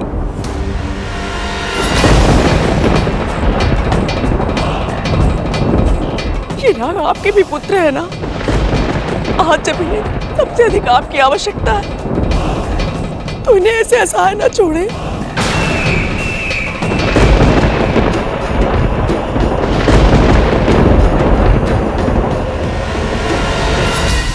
जब सावित्री सत्यवान के प्राण यमराज से वापस छुड़ाकर ला सकती है तो मेरे अंदर भी वही सतीत्व की शक्ति है, वही दृढ़ निश्चय है।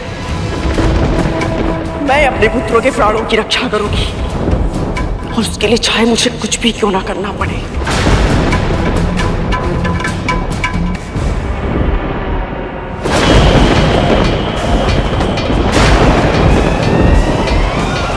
एक माँ की पुकार स्वयं ईश्वर भी अनसुनी नहीं कर सकते, और इनके लिए तो दो दो माएं प्रार्थना करेंगी। इन दोनों माताओं को कैसे बताऊं कि इन सर्पों को लेने के लिए स्वयं यमदूत आ गया है।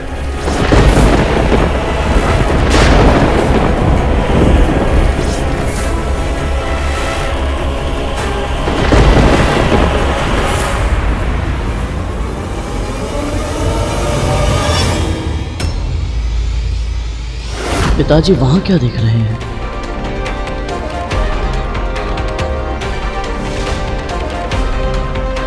मुझे ऐसा क्यों लग रहा है जैसे कोई था यहाँ जो वापस लौट गया। यदि आप दोनों ने निश्चय कर ही लिया है तो एक उपाय है। जी पिताजी, बताइए क्या करना है। हम सब कुछ करेंगे अपने भाइयों के लिए।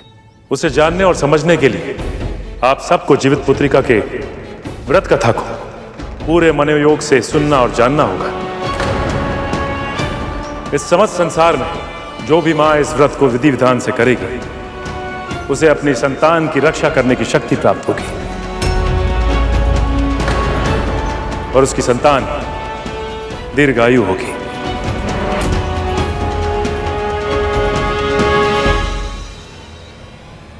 हम कथा सुनने के लिए आतुर हैं।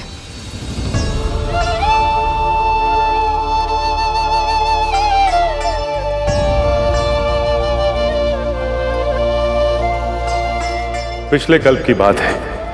नगर के बाहर पेड़ पर एक चील और वहीं एक सियार रहा करते थे। एक दिन चील और सियार अपनी जिह्वा और पेट की तृप्ति करके लौट रहे थे।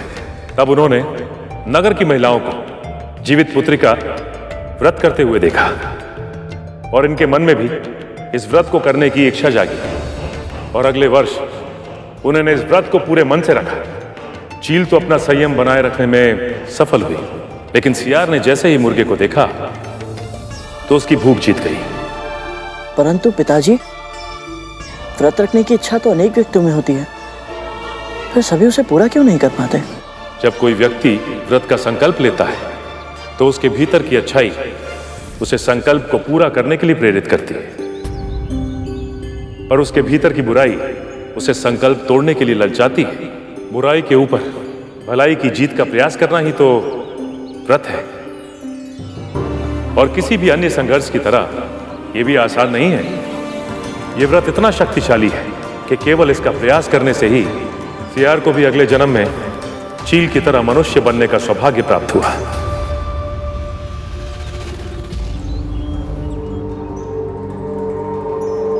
चील ने शीलवती नामक राजकुमारी के रूप में जन्म लिया।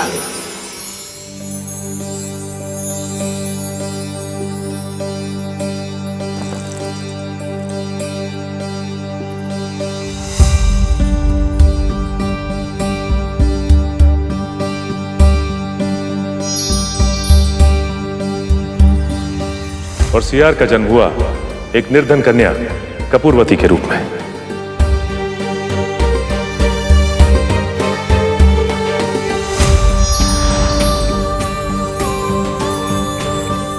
और नियति के योग से राजकुमारी शीलवती का विवाह राजा बुद्धिसेन से हुआ।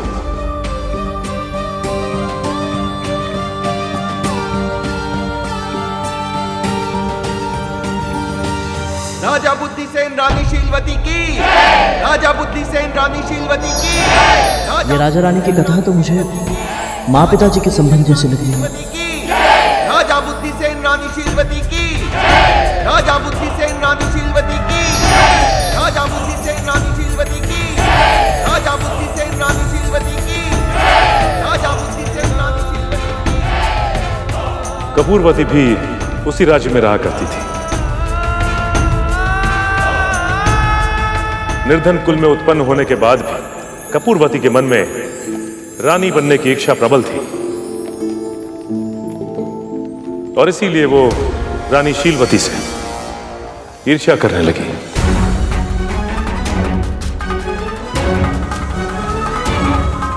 और कपूरवती किसी भी मूल्य पे राजा की दृष्टि में आना चाहती थी, इसीलिए उसने एक योजना बनाई और सेविका का कार्य करने का अनुरोध करने के लिए महल पहुंच गई।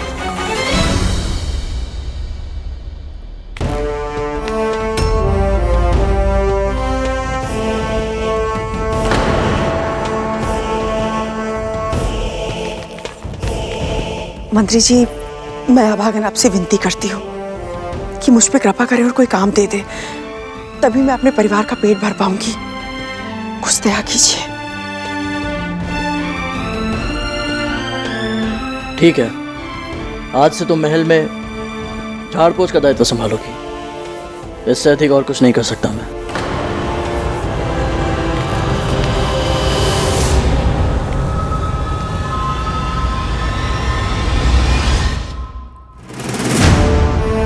राजा के मंत्री ने उसे महल के झाड़ पोछ का दायित्व सौंपा। अब कपूरवती महल की सेविका बन चुकी थी।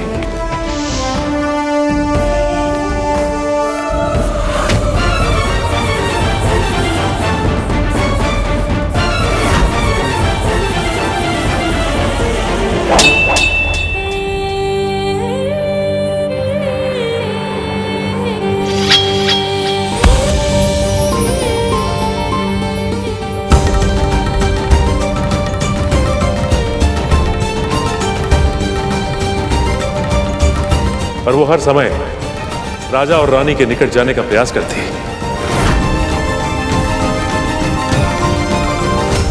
एक दिन उसने देखा कि महल की रसोइयां अवकाश मांग रही हैं।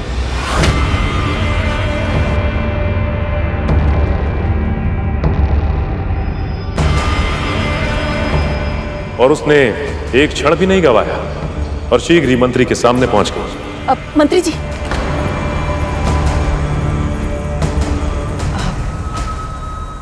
रसोइये के स्थान पर मैं भोजन पका सकती हूँ। इससे मुझे राजन जी और महारानी जी की सेवा का अवसर मिल जाएगा। बाकी जैसा आप कहें।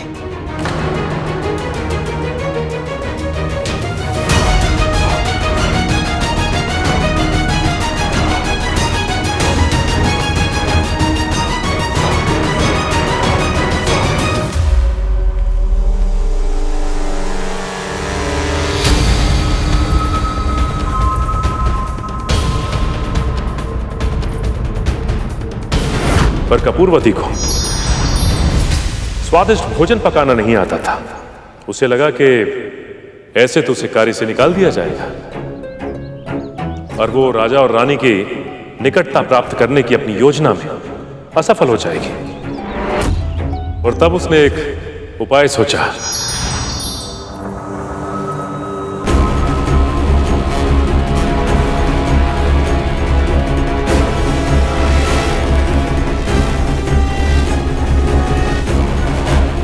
भोजन कैसा भी बना, उन्हें तो स्वादिष्ट ही लगेगा।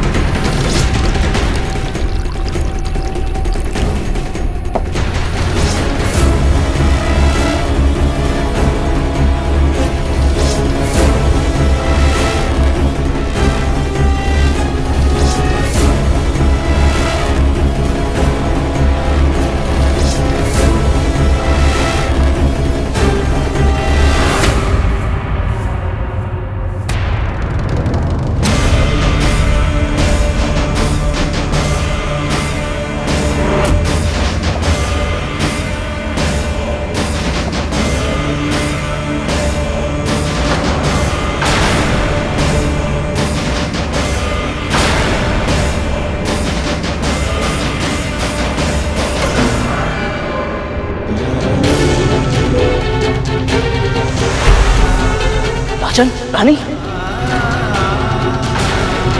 क्या मिलाया था तुमने भोजन में? बोलो। सैनिकों, बंदी बना लो इसे। इसने राजद्रोह किया है।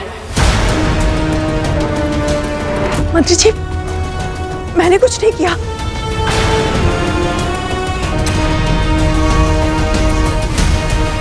मैं एक ऐसी औषधि जानती हूँ जिससे दोनों ही शीघ्र स्वस्थ हो जाएंगे।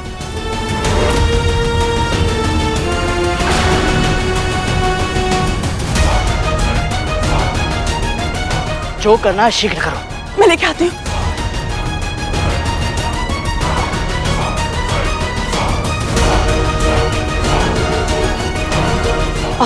मंत्री जी, ये जड़ी बूटी का मिश्रण है। मैंने इसमें शहद मिला दिया है। बस 2-2 बूंद जीवा पर लगाना होगा। शीघ्र करो। जी।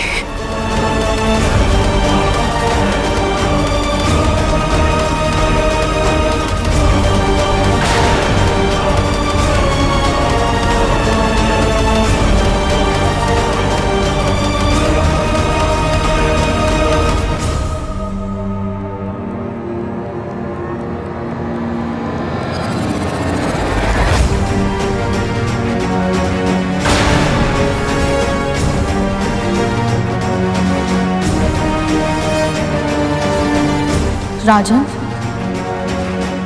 आप ठीक तो हैं? हाँ, मैं तो ठीक हूं। आप तो ठीक है ना?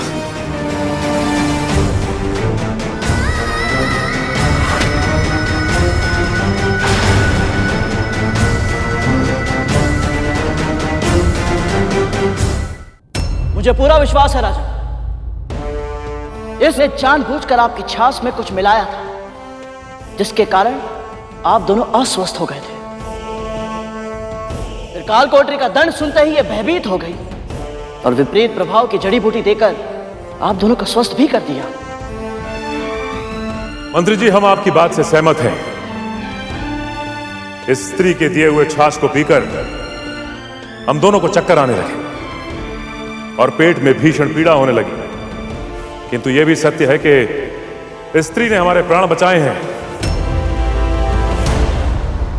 इसलिए हम इसे दंड तो नहीं देंगे। किंतु ऐसी स्त्री राजमहल की सेवा के योग्य नहीं है। इसे इसी क्षण बाहर निकाल दिया जाए।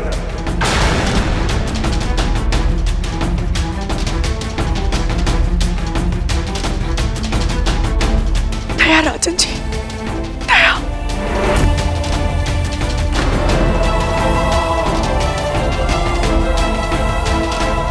मैं भला जानबूझकर अपने राजन जी और महारानी जी का हित क्यों करूंगी? मेरे मन में कोई कालिक नहीं है। यदि मुझे महल की सेवा के कार्य से बाहर निकाल दिया गया तो क्या करूंगी मैं?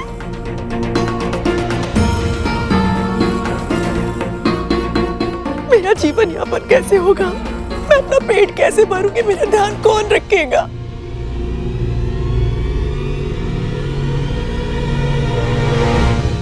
राजन, स्वभाव से कपूरवती अच्छी है। अवश्य ही इससे भूल हुई है, पर वो भूल इसने जानबूझकर नहीं की होगी, ऐसा मेरा दृढ़ विश्वास है।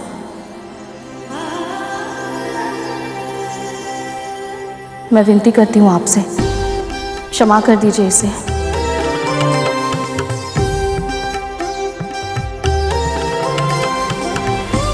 और मेरी निजी सेविका के रूप में कार्य करने की आज्ञा भी दीजिए।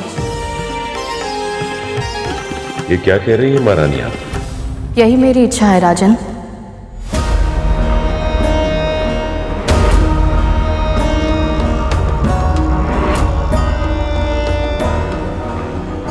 कपूरवती दोष मुक्त सिद्ध नहीं हुई है।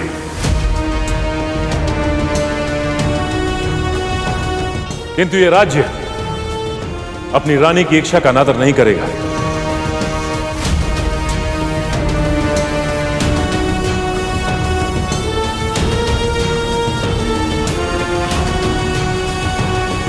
राजन जी की जय हो, महारानी जी की जय हो। राजन जी की जय हो, महारानी जी की जय हो।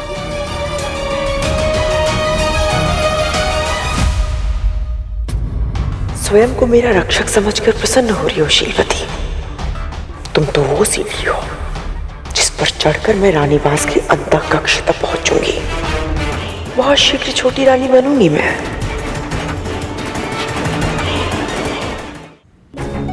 क्षमा कीजिए पिताजी, परंतु कथा सुनने के बाद यह प्रतीत होता है कि रानी शीलवती बहुत ही बुद्धिमान और ज्ञानी महिला थी।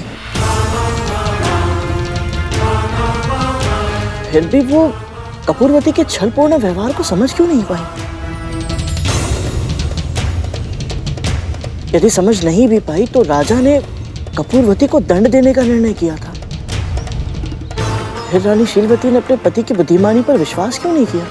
जानते हो गरुड़, इस संसार में सबसे अधिक हानिकारक क्या है? अति करना। रानी शीलवती में भी एक ऐसी ही कमी थी। वो बहुत अधिक दयालु थी। उनके विवेक ने उन्हें चेतावनी दी थी और उस दिन से कपूरवती रानी शीलवती की सेवा करने लगी।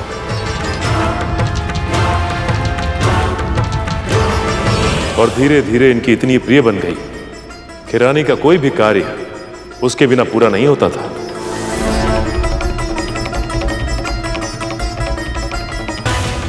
आठों प्रहर वो रानी के साथ रहने लगी।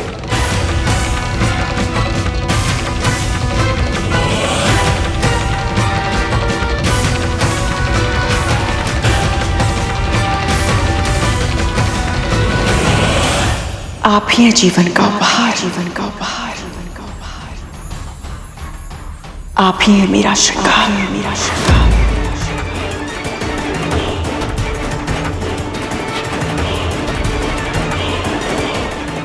मैं ऋणी आपके जीवन भर की, आपके जीवन भर की। कैसे चुकाऊं ये उपकार, कैसे चुकाऊं ये उपकार।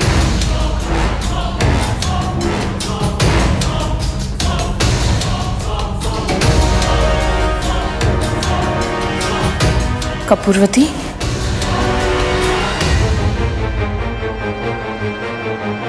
फिर ऐसा कभी मत बोलना। तुम मात्र दासी नहीं, मेरी बहन जैसी हो।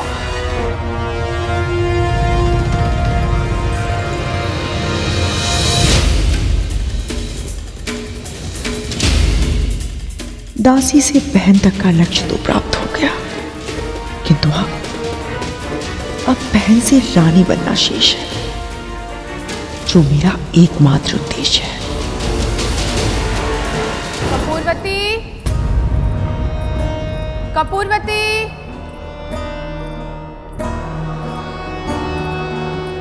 कपूरवती, कपूरवती, कपूरवती,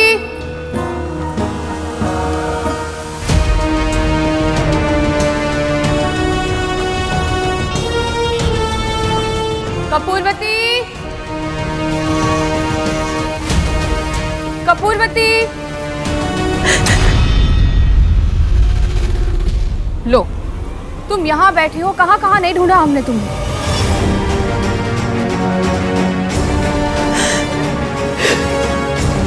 कपूरवती समझ चुकी थी कि रानी उससे पूरी तरह प्रभावित है, उसके जाल में फंस चुकी है।